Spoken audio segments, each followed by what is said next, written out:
audio is way more important than most filmmakers think.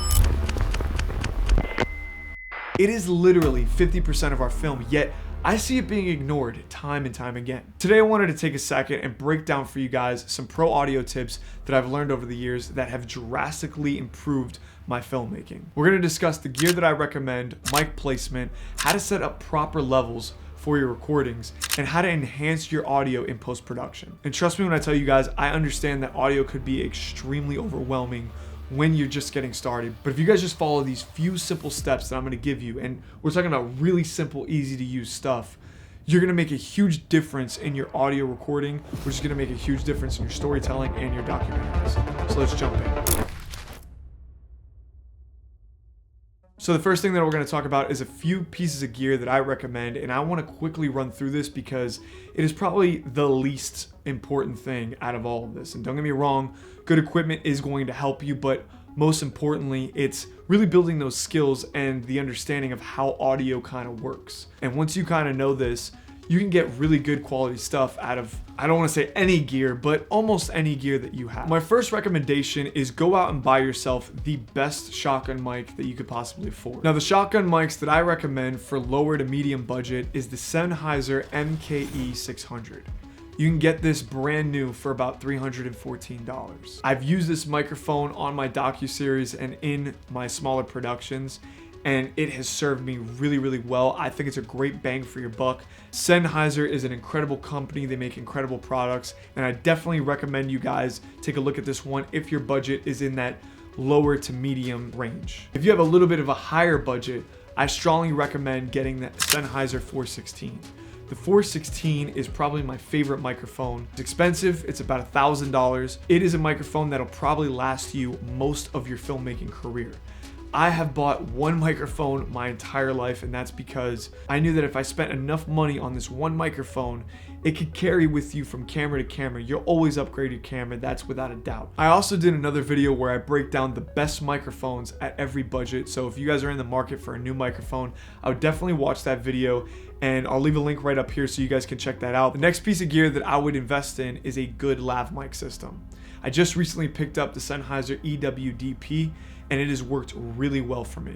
Now with this system, you get a wireless transmitter, a receiver, and of course the lav microphone. What makes this system special is the ability to capture 134 dB of dynamic range, which is about 5 times more than what most wireless mic systems are capable of. Now you guys might be asking yourself, what does that mean and why is it important? But pretty much what it means is that it makes it very hard for your actors or your subjects to peak the audio levels, which is extremely useful, especially as a one-man band type of filmmaker. What I really love about this little system is that this little piece on the back detaches, and it's like a little magnet, and you could just stick this to a piece of metal on your camera, boom, and it attaches right to your camera, and it doesn't move around. It's super sturdy. And that's something that was really important to me because I've used the Rode Link Wireless Pros, and while those are great lab systems, don't get me wrong, they're really just kind of annoying because you have to have like a hot shoe mount, or you have to have some place to attach them. This particular thing has all these attachments on the back, and this magnet makes it super easy to just attach this right to your camera. So I really love this. And then the other thing is that this is a fully digital system, and I really don't get any interference with this at all. Like, I've used this in big venues or a place with a lot of people and a lot of different cell phones going around and a lot of different frequencies running back and forth. If you choose the right frequency, there's no interruption here, no static, no nothing. So this lav system for me has been huge, a huge improvement to what I've had over the years. Now, the last piece of gear that I recommend is getting yourself an external recorder. And I have an H6 Zoom recorder. And the reason why is because when I'm filming things like interviews, I always like to record 2 separate audio sources.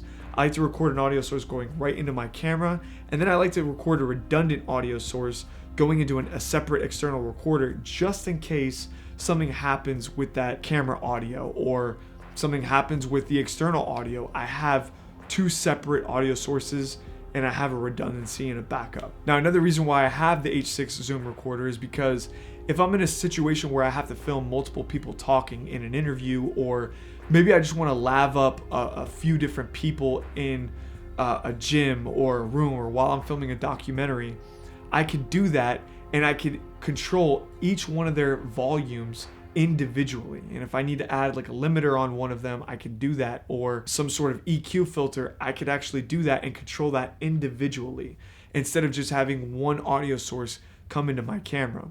And I think that if you're making documentaries, especially if you're making documentaries, you're going to be in a lot of situations that could be uncontrolled, and you might need to capture multiple people talking, and you definitely don't want all of them being on one audio track. You need to make sure that they're separated. You never know what you might need to cut to or might need to use in a conversation or during, a run and gun film shoot. Now that we got all the gear out of the way, it is time to go over mic placement. And this is actually crucial to getting good, clean audio for your projects. And whether you're capturing audio from a shotgun mic or a lav mic, we're going to discuss both audio sources and the best placement for each. And I just want you to remember, guys, no matter how good or expensive your audio gear is, it means nothing if you do not have your mics placed correctly. For your lav mic, the best thing that you can do is have it placed somewhere in the middle of the chest, kind of like on the chest plate. And what I do to place this a lot of the time is I'll use these little Ursa sticky circles. If you've been, following this channel, I recommend getting these. I think every filmmaker in the world should have a pack of these sticky circles. It's the best. You literally just put it on the microphone, you attach it to the shirt, and it sticks there all day. You could do whatever you want. It's not muffled or anything. The reason why you want this microphone right in the middle of the chest is because it captures that real deep, nice full chest voice that you get from your subject or your actor. And then the other reason being is because it's not too close to the throat. It's somewhere in between here, so you're still capturing that intelligibility of the voice coming out of the mouth. So you get the body of it coming from the chest and the intelligibility of it coming from the mouth, and together it creates one really good audio source. So the next time you guys are placing your mic, just think about how you can get it somewhere in the middle of their chest. Now, placement for a shotgun mic really depends on the scenario that you're in, but ideally you want the mic to be no more than like 2 to 4 feet away from your subject and angled toward their mouth. But the one thing that you really have to account for and be cognizant of, their movement. If they move a little bit too close, are you going to lose that sound? And if they move a little bit too far away, are you going to lose that sound? And that's what you have to do when you are thinking about mic placement. Now, of course, there's a lot to getting good, clean audio production for your documentary or film.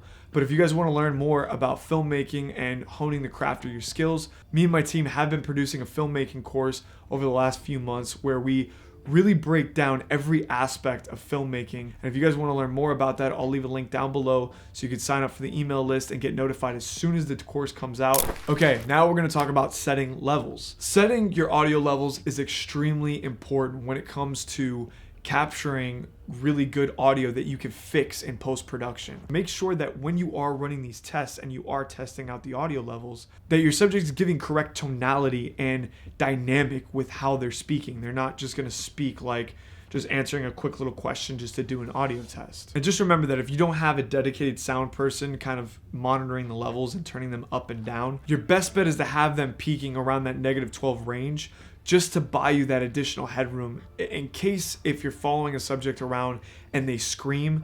The worst possible thing that you can get is them clipping the audio. If they clip the audio, it's pretty much over, man. There's nothing you can do to save that. Now, getting into audio post-production, there's a few tools that I use in Premiere to clean up my audio. And just because I'm using these tools in Premiere doesn't mean that your software doesn't have them. I'm sure they do. They might just be named something else.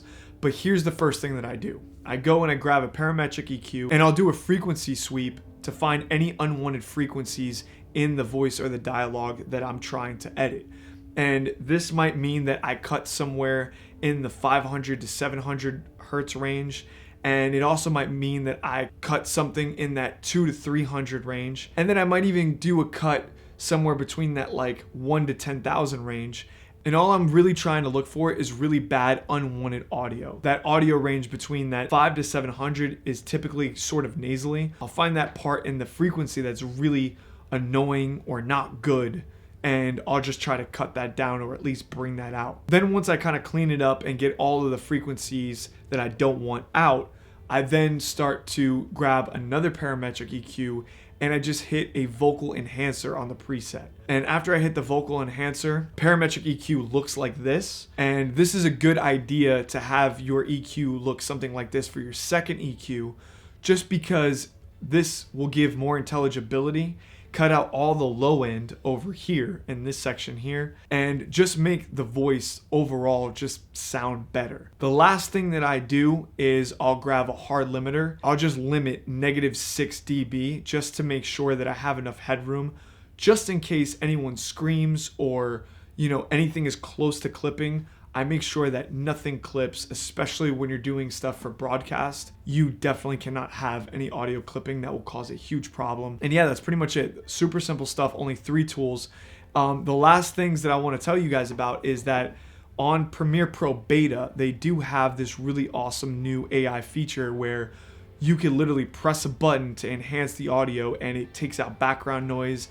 It kind of EQs it and does all of this really awesome stuff for you. So I would definitely check that out in Premiere Pro Beta. Now, like I said before, guys, me and my team are working on a documentary course, and if you guys want to find out more about that, I'll leave a link down below or right up here. You guys can check that out and find a little bit more about the kind of stuff that we're trying to do and what we're trying to create for this documentary course. Of course, if you guys have any questions, please do not hesitate.